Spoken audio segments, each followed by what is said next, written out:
and welcome back all you legendary subscribers. I really appreciate your support. Today I have three fan favorite phones. I've got the Huawei Mate 40 Pro with the first ever 5nm chipset from Huawei. It's the Kirin 9000. In the center we have the Samsung Galaxy Note 20 Ultra, which is the European model, which means this phone has the Exynos 990 chipset, which is made by Samsung themselves. And on the right, one of the most popular phones on this channel, the Sony Xperia 1 Mark II, and it currently has the Snapdragon 865 chipset in there. There is a Plus variant now, but at the time of this video, this is the flagship from Qualcomm, and there is a brand new one right around the corner, 5nm chipset. So make sure you subscribe, turn on your notifications for when I get my hands on one of those and I do another speed test with that. Anyway, let's kick this off with a boot up speed test, and I do another speed test.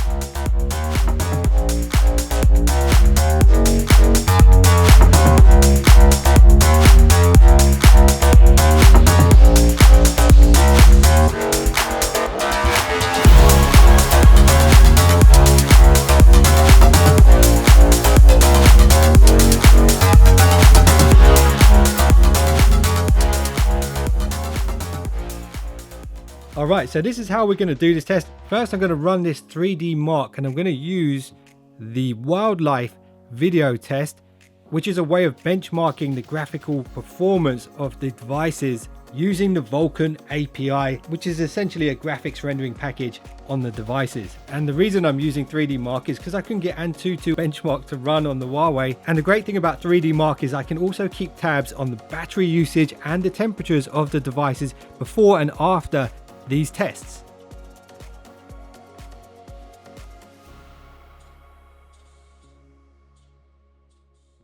Alright, so let's take a look at the results here. And one of the great things about 3D Mark is I'm going to be able to keep tabs on the temperatures, the battery usage, and all this other kind of stuff with this. So I'm going to run this test again, a different version of this test again at the end of the video, and then we'll review the usage after all of the testing and also the temperatures after all of the testing as well. But check this out. First place, we have the Huawei 6115. Second place, the Snapdragon on the Sony 4932. And then in third place, we have the Exynos. Now, if we go down to the bottom of this page here, we get a few charts, but this is what I'm interested in. The battery usage. You can see on the Huawei, it didn't move. It stayed at 100%. On the Sony, it went down 1% from 100 to 99. And then on the Samsung, for some reason, these were all charged. Just so you know, these were all charged and left overnight at 100% before I did the boot up test. So they were all cold when I switched them on. Straight away, the Samsung is on 99% and gone down to 98% during the test. When it comes to thermals, the Huawei stayed at 22 degrees throughout. The Snapdragon went up, and this could be due to Sony's sort of cooling system, but the temperature went up from 25 degrees to 28. And then on the Exynos, it started at 28, which is the hottest this one got, and went up to 31. So coolest, hottest, and then the Sony happy middle.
Okay, so back to 3D Mark. We're now going to run the Slingshot Extreme OpenGL ES 3.1 test.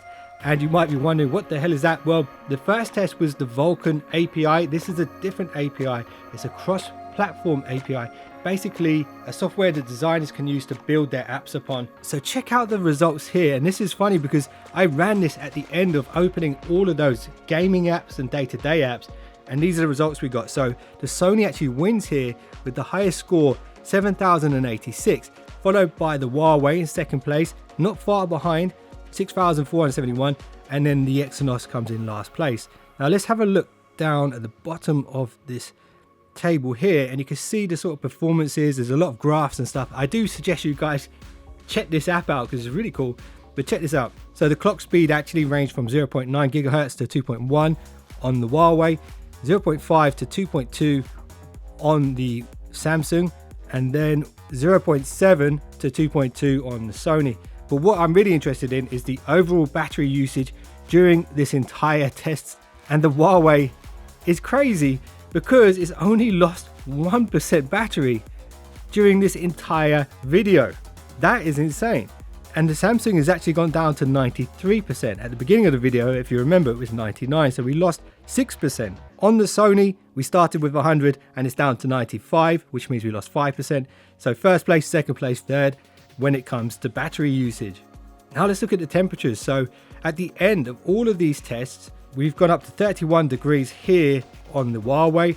We're at 37, which is really quite hot on the Exynos. And on the Sony, it's not far behind the Exynos, but it's still a bit cooler at 36. So that's some pretty interesting results here. And you guys can actually look up these kind of stats using 3D Mark. So I suggest you do that if you're interested in digging into the data. So there we have it, guys. Those are the results. Let me know if you had the choice, which one of these phones you would pick. And if you enjoyed this video, I'd appreciate a thumbs up. And if you just subscribed, you're now one of the finest subscribers known to man. Check out these other thumbnails on the screen right now. You might enjoy them. And if you do that, I'll see you in the next one. Don't be late.